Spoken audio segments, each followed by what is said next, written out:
आज सुबह दिल्ली में जो खबर सब जगह मीडिया में, सोशल मीडिया में चल रही है, वो इस बैकग्राउंड में देखी जाए कि अभी कुछ दिनों पहले नोएडा में एक इंजीनियर की इसी तरीके से प्रशासन और सरकार की लापरवाही से मृत्यु हुई और दर्दनाक मृत्यु हुई। ठीक उसी तरीके से आज जो खबर आ रही है कि आशीष सूद जो मंत्री हैं उनकी विधानसभा में जगह जगह गड्ढे हैं। आशीष सूद की विधानसभा में दो ही चीजें मशहूर हैं, एक आशीष सूद के होर्डिंग, जहां देखो उनका होर्डिंग है, और जहां देखो सड़क में गड्ढे हैं।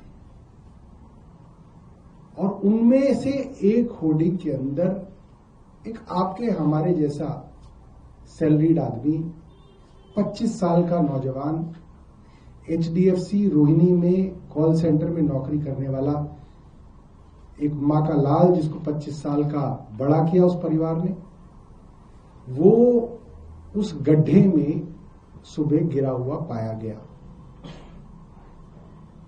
गड्ढा वहां था और उन गड्ढों के विषय में RWA लगातार प्रशासन को कंप्लेंट कर रही थी, या RWA से वहां पे जाके पता कर लीजिए। झूठे मंत्री आशीष सूद वहां पे सुबह सुबह बहाने बनाने पहुंचे। बेशर्मी देखिए, ऐसे समय में आप ये कहते हैं कि हम एक निष्पक्ष जांच करेंगे, मगर झूठे मंत्री क्या कहते हैं? नहीं, मैंने जांच कर ली है। यही मंत्री है उस विभाग के। यूडी मिनिस्टर जो है, एडमिनिस्ट्रेटिव मिनिस्टर होता है जल बोर्ड का।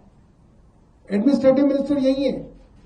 एडमिनिस्ट्रेटिव डिपार्टमेंट ऑफ दिल्ली जल board, which is a board, is urban development. He is the minister concerned. और ये कह रहे हैं मैंने जांच कर ली है। सुरक्षा के सारे जो जरूरत होती है वो सब थी, मगर मैंने कह दिया कि चीफ इंजीनियर जो है एक कमेटी बना के जांच कर ले। अरे जब मंत्री ने पहले ही जांच करके डिक्लेयर ही कर दिया मीडिया में कि सब कुछ था, वो लड़का ही पागल था कि वो बाइक समेत उसमें कूद गया और मर गया। यही हुआ ना इसका मतलब। जैसे वो नोएडा का आदमी जो लड़का कूदा, वो शराबी था, शराब पी रखी थी, इसलिए वो कार समेत गड्ढे में कूद गया, इसलिए वहां प्रशासन की कोई जिम्मेवारी नहीं थी। ये लड़का भी बाइक समेत खुद ही कूद गया। सब बैरिकेडिंग हटा के उसने बोला नहीं मुझे कूदना है, वो खुद कूद गया उसके अंदर। बेशर्मी, इतना जलील कोई मंत्री हो सकता है, मैंने नहीं सोचा था। आपने पहले ही जांच कर ली और अड़ोसी पड़ोसी कह रहे कि कुछ नहीं। सुबह सुबह जो उस लड़के के मित्र हैं, जिनके वीडियो आज चल रहे हैं मीडिया पे, जो रात भर उस लड़के को ढूंढते रहे, वो कह रहे हैं कि सुबह सुबह पुलिस के आने के बाद ये सारे पर्दे लगाए गए, यहां पे ये सारी बैरिकेडिंग की गई है। रात को नहीं था, रात को सिर्फ एक तरफ पर्दा था, दूसरी तरफ नहीं था। ये क्या घटियापना है। डूब मरना चाहिए आशीष सूद को, उसी गड्ढे में कूद के डूब मरना चाहिए, मेरा ये मानना है। बेशर्मी की हद है कि आप पहले ही आके आपने क्लीन चिट, आप गए वहां पे क्लीन चिट देने गए कि भाई विभाग की कोई गलती नहीं है, मगर फिर भी हम जांच करा लेंगे। ऐसा कहीं होता है? और जो इल्जाम सतीश गोलचा पुलिस कमिश्नर के ऊपर लग रहे हैं और उनके डिपार्टमेंट पे लग रहे हैं, वो और भी ज्यादा गंभीर हैं। ये वही सतीश गोलचा हैं जिनकी पुलिस ने कल प्रेस रिलीज देके जनता को धमकाया। गुंडागर्दी देखिए, ये जनता को धमका रहे हैं। अखबारों में छापा गया कि अफवाह फैलाने वालों के ऊपर कार्रवाई की जाएगी। अरे बहुत देख ली तुम्हारी कार्रवाई, एक आधे FIR और कर लेना, हम डरने वाले नहीं है तुमसे। सतीश गोलचा, सुन लो कान खोल के, और सुन लो अमित शाह, आपने कल ही प्रेस रिलीज दी, दिल्ली पुलिस ने क्या दी कि जी हम तो कोई झूठी भी कंप्लेंट आ जाती है मिसिंग की तो हम रजिस्टर कर लेते हैं, इसलिए आंकड़े बढ़ गए। और आज इस लड़के के मित्र ने जो टीवी पे बयान दिए हैं वो सब जगह चल रहे हैं। वो बयान क्या है वो आप सुनिए। 11:53 पर रात को वो लड़का जिसका नाम कमल था, 25 साल का था, अपने रोहिणी स्थित कॉल सेंटर से चला और जनकपुरी पहुंच गया 11:53 पर, और उसने घर पे कॉल किया कि मैं 15 मिनट में घर आ जाऊंगा, यानी कि आसपास ही उसका घर था। उसके बाद वो आधे घंटे तक नहीं आया, 1 घंटे तक नहीं आया। घर वालों को चिंता हुई, बूढ़ा बाप, भाई, आसपास के जो उसके दोस्त होंगे वो सब लोग उसको ढूंढते हुए पुलिस थाने पहुंचे और पुलिस थाने में कंप्लेंट नहीं लिखी गई। ये ऑन रिकॉर्ड है। सतीश गोलचा, सुन ले कान खोल के।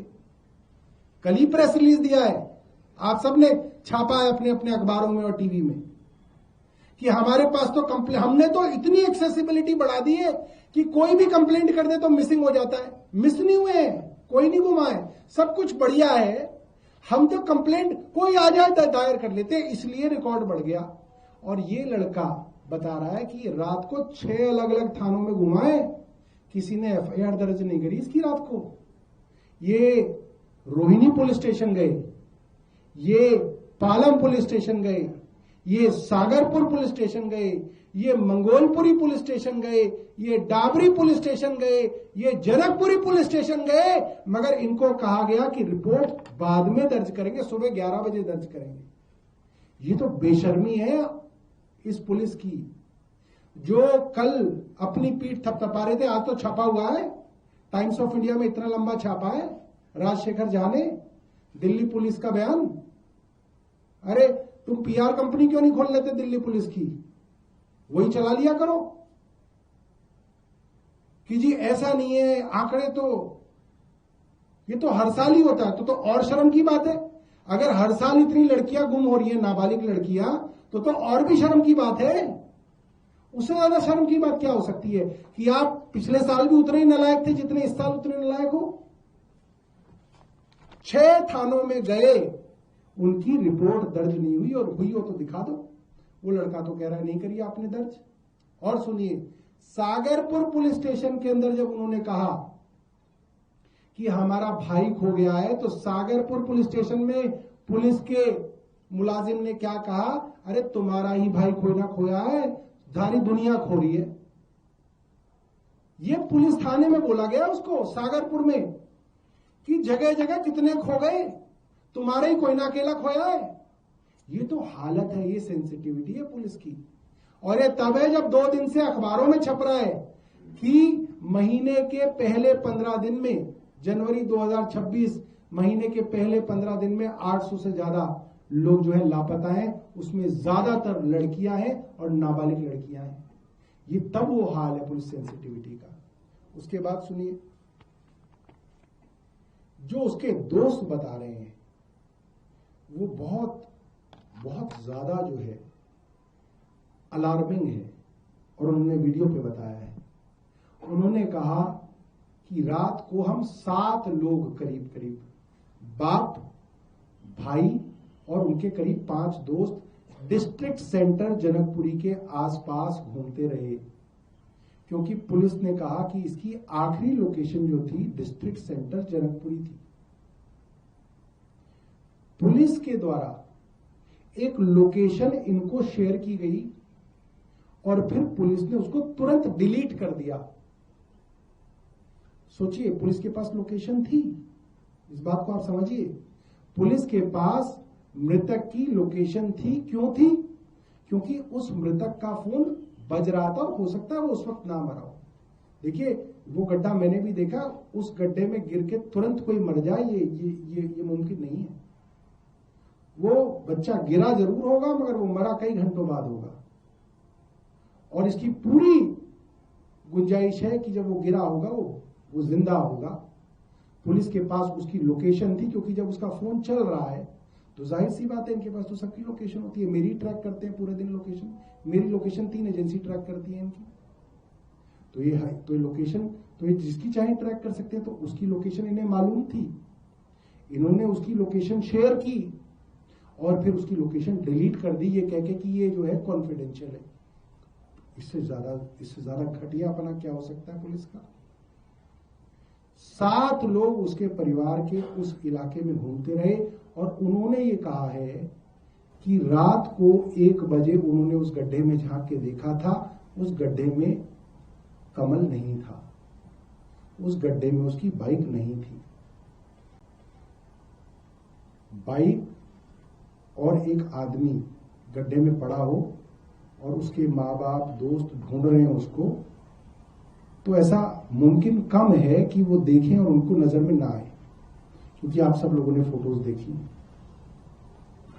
उसके परिवार का ये कहना कि लोकेशन शेयर की गई और तुरंत डिलीट कर दी गई, ये बड़े सवाल हैं सतीश गोलचा से, पुलिस कमिश्नर से।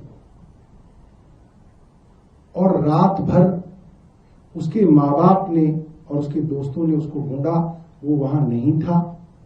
सुबह उसको बताया गया कि इस गड्ढे में वो था। ये दूसरा सवाल है। तीसरा सवाल, क्या सीसीटीवी फुटेज अभी तक नहीं आ पाई? वो नोएडा के अंदर लड़का डूब के मर गया, आपने जिस रेस्टोरेंट में उसने रात को खाना खाया, आप वहां का सीसीटीवी फुटेज चुरा के ले आए। कमीनापन देखिए, इनका घटियापन देखिए। जो आदमी मर गया उसका सीसीटीवी ये उसके रेस्टोरेंट में जाके ढूंढ लाए और ट्विटर पे चलाया कि साहब ये तो डार्क शराब पी रहा था। शराब के ठेके खोले किसने हुए हैं गुड़गांव के अंदर? तुमने खोले हुए ना, बंद कर दो अगर इतनी गलत चीज है तो। ये तो शराब पी रहा था। वो गुड़गांव से नोएडा तक जिंदा आ गया, होश में था, मगर यहां पे पानी में डूब गया। इसलिए डूब गया क्योंकि वो शराब पी रहा था। मगर अभी तक इन्होंने सीसीटीवी फुटेज दिया नहीं है, पुलिस के द्वारा दिया नहीं गया है। पुलिस दे फुटेज, क्यों नहीं दे रही है? फुटेज दे। क्या छुपाना चाह रही है? ये छिपाना चाह रही है कि बैरिकेड नहीं लगे हुए थे। ये छिपाना चाह रही है कि हमें मालूम था, हमारे सीसीटीवी फुटेज में आ गया था कि यहां गिरा हुआ है। अभी तक मैं मांग करता हूं अमित शाह जी से, आप सीसीटीवी फुटेज जो दिल्ली के चप्पे चप्पे पे लगे हुए हैं, हर पीडब्ल्यूडी रोड पे लगे हुए हैं, हर ट्रैफिक क्रॉसिंग पे लगे हुए हैं, उस फुटेज को देख के आप चालान भेजते हो लोगों को, आप उस फुटेज को तुरंत जो है पब्लिक किया जाए। क्या छुपाना चाहती है पुलिस इसके अंदर? इसमें तो कोई ऐसी चीज नहीं है जिसके लिए छुपाया जाए। हमारी डिमांड है कि सीसीटीवी फुटेज उस इलाके की तुरंत जो है आप पब्लिक करें, ताकि पब्लिक को पता चले कि असली में क्या हुआ था। और अगर आप नहीं कर रहे हैं, इसका मतलब आप कुछ छुपा रहे हैं। दूसरी बात, मैं आशीष सूद से पूछना चाहता हूं, उनके घर से कितनी दूर है जगह?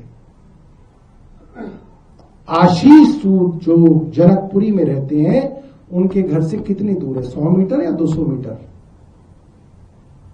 उन्हें दिखा नहीं?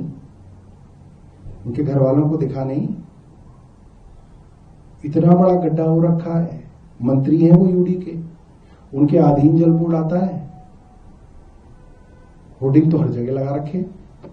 आशीष सूद जी के घर से कितना दूर है? आशीष सूद बताएं। और क्यों लीपा पोती करने पहुंचे आशीष सूद, ये बताएं। और दिल्ली पुलिस ये बताए कि 6 थानों में घूम घूम कर भी मिसिंग रिपोर्ट तो कम से कम दर्ज होती। कल ही तो सर्टिफिकेट दिया है सतीश गोलचा ने कि हम तो सबकी मिसिंग रिपोर्ट तुरंत दर्ज कर लेते हैं, इसकी क्यों नहीं करी तुमने रात को? सीसीटीवी फुटेज क्यों नहीं है? लोकेशन क्यों डिलीट की? ये हमारे सवाल हैं दिल्ली पुलिस से, भारतीय जनता पार्टी की सरकार से, और हम चाहेंगे आप लोग इन सवालों का जवाब उनसे लीजिए। बहुत बहुत धन्यवाद।